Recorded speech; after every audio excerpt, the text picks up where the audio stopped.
एक और वाकया सुनो। जब नाथूराम गोडसे को कोर्ट में फांसी की सजा दी गई थी तो कोर्ट में बैठने वाले वकील और लोग रो रहे थे। वो समझ रहे थे देखो कितना बड़ा देशभक्त है गोडसे, उसको फांसी की सजा दे दी गई। क्या आज तुम नहीं देखते नजारे वो? क्या आज तुम नहीं देखते नजारे वो कि जो लोगों का कत्ल करते हैं? रकबर खान को राजस्थान में एक शख्स ने जिंदा जला दिया, वीडियो निकाला, फिर कुराड़ी से उसको मारा। वीडियो आज भी है। जब उस शख्स को राजस्थान के अदालत में लाया गया तो उसको जुलूस की शक्ल में लाया गया, जैसा लाया गया कि इनके बहन का शौहर था और अपने पहले मर्तबा अपने ससुराल को आ रहा है। और कोर्ट की बिल्डिंग पर खड़े होकर एक भगवा झंडा लहरा दिया गया, एक भगवा झंडा लहरा दिया गया। क्या तुम नहीं देखते? क्या तुमने नहीं देखा, हमारी आंखों ने नहीं देखा कि जब झारखंड में एक शख्स को 20 रोड पर मारा गया पकड़कर, सिर्फ इस झूठे इल्जाम पर कि उसके पास गोश्त निकला। अदालत ने उन मुल्जिमीन को कातिल करार दिया। हाई कोर्ट से बेल हुई तो एक मरकजी वजीर उन कातिलों का खैर मुकद्दम करते फूल का हार पहनाकर। क्या तुम्हारी आंखों ने नहीं देखा कि जब अखलाक को मार दिया गया और अखलाक के मारने वाले के क्यों उसकी मौत हुई तो सिटिंग मिनिस्टर जाकर उसके जनाजे पर फूल चढ़ाता है? क्या तुम्हारी आंखों ने नहीं देखा कि भारत में जुलूस निकाले गए कि देश के गद्दारों को गोली मारो फुला फुला को? मेरे अजीज दोस्तों और बुजुर्गों, इसीलिए मैं कह रहा हूं इस देश को अगर बचाना है तो गोडसे के जानशीनों से बचाना है। इस भारत को अगर बचाना है तो गोडसे की नफरत की आइडियोलॉजी से बचाना है। और मैं आज देखा टीवी पर हमारे मुल्क के वजीर आजम प्रधानमंत्री बापू को खराजी अकीदत पेश करते राजघाट जाकर। क्या हमारे मुल्क के वजीर आजम को नहीं मालूम कि जस्टिस कपूर कमीशन की इंक्वायरी ऑफ रिपोर्ट में बात कही गई कि सावरकर को कॉन्स्पिरेटर थे? बताओ क्या यह झूठ है या सच है? आप गांधी को भी खराज अकीदत पेश करेंगे और सावरकर को भी अपना हीरो मानेंगे? अरे ये कैसा मुमकिन है? दो समंदर के किनारे कभी एक नहीं हो सकते। मगर ये काम आज बीजेपी और संघ परिवार आपके सामने देख लो। आप मेरे अजीज दोस्तों और बुजुर्गों, ये बात आपको समझना बेहद जरूरी है, क्योंकि अगर हमको इस मुल्क को बचाना है तो नफरत की आग को बुझाना पड़ेगा। ये नफरत की आग इस मुल्क को कमजोर करके रख देगी। और लोग कहते हैं, मुझसे एक मीडिया के लोगों ने सवाल किया कि 26 जनवरी के दिन जो कुछ लाल किले में हुआ वो शेमफुल डे था। मैंने कहा बिल्कुल सही है, नहीं होना था। हम हर तशद्दुद की और वायलेंस को कंडेम करते हैं। मगर मैंने पूछा कि क्या 1960 के दहे में जब दिल्ली के पार्लियामेंट पर तमाम लोग आकर हमला किए थे कि गाय कशी के खिलाफ कानून बनाओ, हिंदी को जबान बनाओ, तो क्या वो शेमफुल डे नहीं था? तो उस मीडिया के जिम्मेदार ने कहा आपको याद है? बोला बहुत याद है, हमको बाबा आदम से लेकर अब तक पूरी तारीख याद है। मैंने कहा इस दिल्ली की सड़कों पर सिखों को उनके जिंदा सिखों के गलों में जलते हुए टायर डाले गए। एक कांग्रेस का बड़ा लीडर रिकाबगंज की गुरुद्वारा के सामने ठहर कर सिखों का कत्ल करवाया, वो मिनिस्टर बन गया किसी रियासत का। क्या वो शेमफुल डे नहीं था? बाबरी मस्जिद को शहीद करना शेमफुल डे नहीं था, जिसको सुप्रीम कोर्ट ने कह दिया शेमफुल डे था? जहां आपको सूट करेगा शेमफुल, और जहां आपको नहीं सूट करेगा बोलेंगे ये हमारा फुला दिवस है। मेरे अजीज दोस्तों और बुजुर्गों, ये हमारे मुल्क की मौजूदा राजनीति है। ये जलसा मजलिस इत्तेहादुल मुस्लिमीन के का एक कन्वेंशन के तौर पर जनाब अब्दुल रहीम साहब की जेर क़यादत ये जलसा रखा गया। मैं गुलबर्गे को इसलिए आया हूं कि आप तमाम से अपील करने के लिए कि आप मजलिस इत्तेहादुल मुस्लिमीन को मजबूत करिए। मैं आपके पास इसलिए आया हूं कि आपके सफों से किसी को यहां पर आप ही अपना एक कायद बनाइए, अपना लीडर बनाइए, जो कर्नाटका की असेंबली में जाकर बेबाक तरीके से आपके मसाइल की तर्जुमानी कर सके। मैं यहां पर इसलिए नहीं आया हूं कि अपने आप को लीडर बनाने के लिए, मैं यहां पर इसलिए आया हूं कि जो पॉलिटिकल वैक्यूम पैदा हो गया मरहूम कमरुल इस्लाम साहब के इंतकाल की वजह से, उस पॉलिटिकल वैक्यूम को आपको फिल करना है, उस कमी को आपको पूरा करना है, मुझे नहीं आपको करना है। मैं बस इसलिए आया हूं कि आपको याद दिलाने के लिए ये वैक्यूम है, इस वैक्यूम को पूरा करो, इस पॉलिटिकल वैक्यूम को आपको पूरा करना है। पूरी कर्नाटका की आवाम, कर्नाटका की अक़लियतें, कर्नाटका के दलित, कर्नाटका की मजलूम आवाम, कर्नाटका के गयूर नौजवान आज ये देखना चाहते हैं कि जिस तरह 1978 में इसी गुलबर्गा शहर में एक नई सियासी तारीख आपने रकम की थी, आज असदुद्दीन ओवैसी आपके पास आकर गुजारिश करने आया है कि 2021 में हमारे बुजुर्गों ने 1978 में जो तारीख रकम की थी, नौजवानों तुमको आज वो तारीख गुलबर्गा में दोहराना है और इंशाअल्लाह ताला मैं तुम्हारा साथ ठहराऊंगा और हम उस तारीख को दोहराएंगे गुलबर्गे में। ये काम आपको और हमको मिलकर करना है। मजलिस पर इल्जाम तो बहुत लगते हैं, हर इल्जाम मजलिस पर ही लगता है। हम इलेक्शन लड़ने जा रहे बंगाल को, तो ये बैंड बाजा की पार्टी, जिसको कभी कांग्रेस पार्टी भी कहा जाता था, ये लोग शुरू हो गए। देखो बी टीम आ गई। अच्छा उन्हों काफी नहीं थे तो ममता बनर्जी भी शुरू हो गई, ओवैसी ये ओवैसी वो। अरे भाई आखिर मैं ही मिला क्या? तुम लोगों को कोई और नहीं है भारत में? बी टीम, सी टीम, वो फुला टीम। अरे आप क्या किए बताओ? कौन सा कारनामा आप अंजाम दिए? कर्नाटका में कांग्रेस के एमएलए कूद के जाकर बीजेपी में चले गए, मेरे से पूछ के गए थे, मेरे से बात करके गए थे, या इलियास बागवान साहब के पास आकर बैठे, जरा बाग में केला खिलाओ हम तुम्हारे साथ चलते, या अब्दुल रहीम के पास जाके बोले थोड़ा मिर्ची लगा दे हम दौड़ते। पूरे के पूरे भाग गए। अरे पतली गली पकड़ के भाग रहे, तुमको भागने वाला नजर नहीं आ रहा, तुमको एक ही मर्द नजर आ रहा। अल्हम्दुलिल्लाह तुम्हारे लोग भाग गए, भाग के रिजाइन करके जीत भी गए, मिनिस्टर भी बन गए, और आपको कोई नजर नहीं आ रहा। अरे हिम्मत है तो बोलो ना उनको। उनको नहीं बोलते पैसा लिया बीजेपी से, ना ममता बोलती ना कांग्रेस बोलती। जहां बात आती मुसलमान की तो पैसे की बात आ जाती।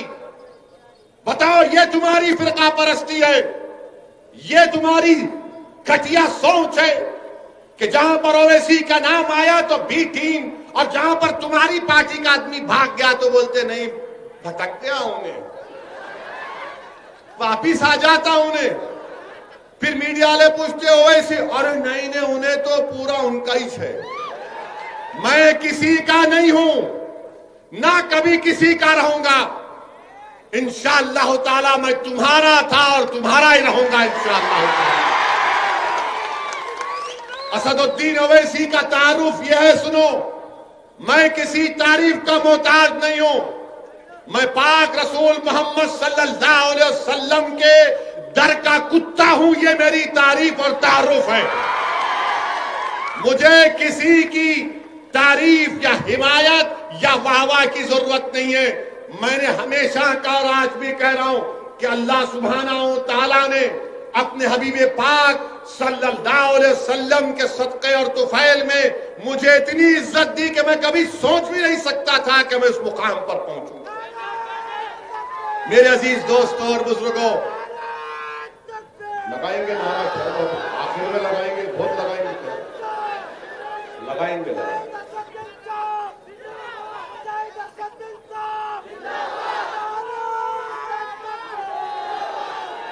अरे मेरे शेर, मेरे साथ नारा लगा, नारे तकबीर, नारे तकबीर। अब एक और नारा लगाना है, वो किसानों तक जाना, वो लड़ रहे मोदी के खिलाफ।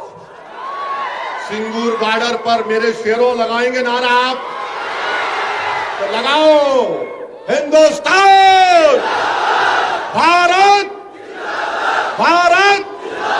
जरा जोर से पुकारो, ऐसा नहीं होता अभी से तुम हाँ हाँ कर रहे, हाँ पर जरा पूरी ताकत के साथ पूरा हिल जाना। भारत, भारत का किसान, भारत का किसान, भारत का किसान। आप बैठो, ये मजा नहीं आता कांग्रेस दूसरी पार्टियों में, अपने पास ही चलता ये मिर्ची है ना यहां पर। मजलिस से मुखालिफत, हम बिहार में इलेक्शन लड़े, बिहार में इलेक्शन 20 सीट पर लड़े, 20 सीट पर हम इलेक्शन लड़े। अच्छा, पहले बिहार से पहले कर्नाटका असेंबली के इलेक्शन में हम कुमारस्वामी और देवेगौड़ा साहब की तायीद करें। ये हमारे को नहीं मालूम था तायीद करे। जब उन्होंने सीएम बन रहे थे, मैं मुल्क से बाहर था, उम्रा करने जा रहा था। बोले आप आओ, मेला मैं नहीं आता। बोले क्यों नहीं आते? मेला मैं डाइस पे नहीं खड़े रहता, एक से एक हमा किस्म के लोग बैठे, मैं नहीं आ सकता। और आप बहुत बड़ी गलती कर रहे कुमारस्वामी, कांग्रेस के साथ जाकर आप पछताएंगे, याद रखना। गए, मगर आप देखे तो क्या है, कुमारस्वामी भी बीजेपी के साथ हाथ में हाथ पकड़ के रोमांस कर रहे हैं। चेयरमैन हमारे को दे दो, तुम वाइस चेयरमैन। ये कैसा मोहब्बत है रे तुम लोग, एक पे रहना ना, वो भी नहीं। अब चेयरमैन का इलेक्शन है, हमारे को चेयरमैन दे दो, हमारे को वो दे दो। अरे गारत का घड़ा बढ़ता नहीं तुम लोगों का, जो भी हमारे को लाओ लाओ लाओ लाओ लाओ, जो भी है खींच लो। मेरे अजीज दोस्तों और बुजुर्गों, बिहार में 20 सीट पर हम लड़े, 5 पे अल्हम्दुलिल्लाह अल्लाह ने कामयाबी दी। अब बचे जो 15 सीट है, 9 सीट पर आरजेडी, कांग्रेस, सीपीआई, सीपीएम, सीपीएमएलए बनके महागठबंधन बनाया।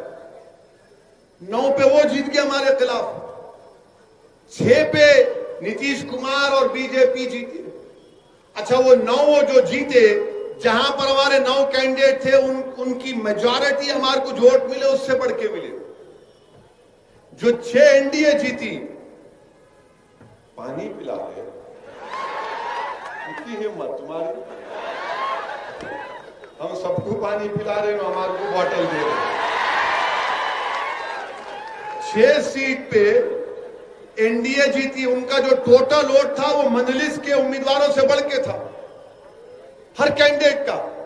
मगर उसके बाद शुरू हो गए, देखो उन्हू करे, देखो उन्हू करे। अरे प्यारे, 70 साल से कोई तुम सामने खड़ा नहीं हुआ था, अब खड़ा हुआ बोलने के लिए, आओ मैं खड़ा हूं, तुम्हारे को हराऊंगा, क्या करते करो तुम। अब क्या किया तुमने बताओ? आज बिहार की सरजमीन पर, सीमांचल की सरजमीन पर, सीमांचल की जनता ने मजलिस-ए-इत्तेहादुल मुस्लिमीन को कामयाब किया।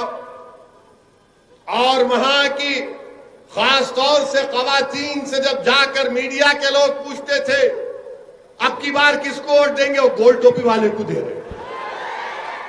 मेरे को जब मालूम हुआ, मेरा गोल टोपी तो सबकी गोल रहती, ये बोले नहीं वो गोल टोपी वाला। तो मीडिया के लोगों ने बोला क्यों देंगे? तो हमारी मां और बहन ने कहा कि उसको सत्ता से मोहब्बत नहीं, ये बात बिल्कुल सही है। हमको इख्तिदार की कुर्सियों पर बैठना हमारा मकसद नहीं है। हमारा मकसद यही है कि दलित मुसलमान से इंसाफ हो।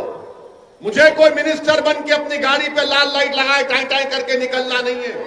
मेरा मकसद यह है कि अगर मेरा नुमाइंदा कामयाब होगा तो वो जब ऐवान असेंबली में जाएगा तो गरीबों की आवाज बनेगा, वो मजलूमों की आवाज बनेगा, वो हक के लिए लड़ेगा, ऐवान को हिला के रख देगा। हमको अब तक हम सिर्फ ओहदों के लिए कामयाब करते आए, अब हमको ओहदों की जरूरत नहीं है, मिनिस्टर की बनने की जरूरत नहीं है। हमको बेबाक नुमाइंदे चाहिए जो मुसलमानों के मसाइल को समझे, जो दलितों के इंसाफ के लिए लड़े। ये मजलिस इत्तेहादुल मुस्लिमीन का पैगाम। इसीलिए आज आप देखते हैं कि जहां हम जाते हैं वहां पे शुरू हो जाते। मेरे अजीज दोस्तों और बुजुर्गों, कर्नाटका में इंशाअल्लाह ताला आने वाले बल्दिया के इंतखाबात में, चाहे गुलबर्गा हो, बीजापुर हो, बिदर हो, जहां कहीं भी हम लड़ेंगे इलेक्शन इंशाअल्लाह ताला। इलेक्शन का आगाज बल्दिया के इलेक्शन से होगा। बल्दिया में आप कामयाब करेंगे तो असेंबली में इंशाअल्लाह ताला कामयाबी मिलेगी। असेंबली में कामयाबी मिलेगी तो फिर दिल्ली को आप किसी को अपना रुकने पार्लिमान बनाकर बजाएंगे। लोग कहेंगे सदुद्दीन ओवैसी, तुम हमको सपने दिखा रहे हो, तुम हमको ख्वाब दिखा रहे हो। मैं तुमसे कह रहा हूं कि अभी भी कह रहा हूं कि ख्वाब देखना शुरू करो। तुम ख्वाब देखना शुरू करो, इंशाअल्लाह ताला हम मेहनत करेंगे, जुस्तजू करेंगे, कुर्बानियां देंगे, लड़ेंगे, जेल को जाएंगे, हुकूमतों से टकराएंगे, मगर ये वक्त हमारे ख्वाबों को पूरा करने का है। अगर आज नहीं करेंगे तो आने वाली नस्ल हमसे कहेगी कि अब्बा जब तुम 30-35 साल के थे, अगर तुम थोड़ा सा मेहनत कर लेते, अगर तुम थोड़ा सा मजलिस का परचम उठा लेते तो वही परेशानी का मुझे सामना नहीं करना पड़ता अब्बा जो तुमने अपनी जवानी में तकालीफ उठाई थी। तो आने वाली नस्ल के लिए हमको अपनी सियासी जदोजहद करना है, अपनी आने वाली नस्लों के लिए, उनके रोशन मुस्तकबिल के लिए। और भारत की तल हकीकत याद रखो नौजवानों, इस मुल्क की तल हकीकत यह है कि जिसके पास आवाज है, जिसके पास उसके नुमाइंदे हैं, उसी की बात को सुना जाता है। जिसके पास कोई नहीं है उसको कोई नहीं सुनता। इसीलिए मेरे अजीज दोस्तों और बुजुर्गों, मुत्तहिदा तौर पर अपने एक अकाउंट का इस्तेमाल करिए। कांग्रेस पार्टी अब में दमखम नहीं है। मैं बार बार कह रहा हूं, इनसे नहीं हो पाएगा, इनसे नहीं हो पाएगा। इनको बड़ी तकलीफ जरूर होगी कि ये गुलबर्गा में आकर, कर्नाटका में आकर, मुल्क मुल्क में जाकर हमारे बारे में ऐसी बात कर रहा है। अरे हकीकत यही है। अगर आज मुल्क में यूएपीए का कानून में मासूम लोग जेलों में सड़ रहे हैं, 80 साल के बूढ़े को ऐनक नहीं दी जाती, पीने के लिए स्ट्रॉ नहीं दिया जाता, तो फिर इसका जिम्मेदार यही कांग्रेस पार्टी है। यही कांग्रेस पार्टी है। इन्होंने यूएपीए बनाया था। फिर जब 2008 में चिदम्बरम थे मिनिस्टर, होम मिनिस्टर, मैं यूपीए में था, मैंने मुखालिफत की, आपने यूएपीए को और मजबूत किया। फिर अमित शाह ने कानून लाया 2019 में, यही कांग्रेस ने लोकसभा राज्यसभा में उस कानून की तायीद की। आज आकर आप हमसे पूछते हैं कि बताओ ये क्या हो रहा है, तुम क्यों लड़ रहे हो? याद रखो, मैं जब तक अल्लाह मुझे जिंदा रखेगा इंशाअल्लाह ताला मैं लड़ता रहूंगा। और एक बात याद रखो आप कि कभी हारने से डरना नहीं, कभी हारने से नहीं डरना। आज हारे कल जीतेंगे इंशाअल्लाह। जिस दिन तुम ये हार का खौफ अपने दिलों से निकाल दोगे, हार का खौफ अपने दिलों से निकालो, जीत की उम्मीद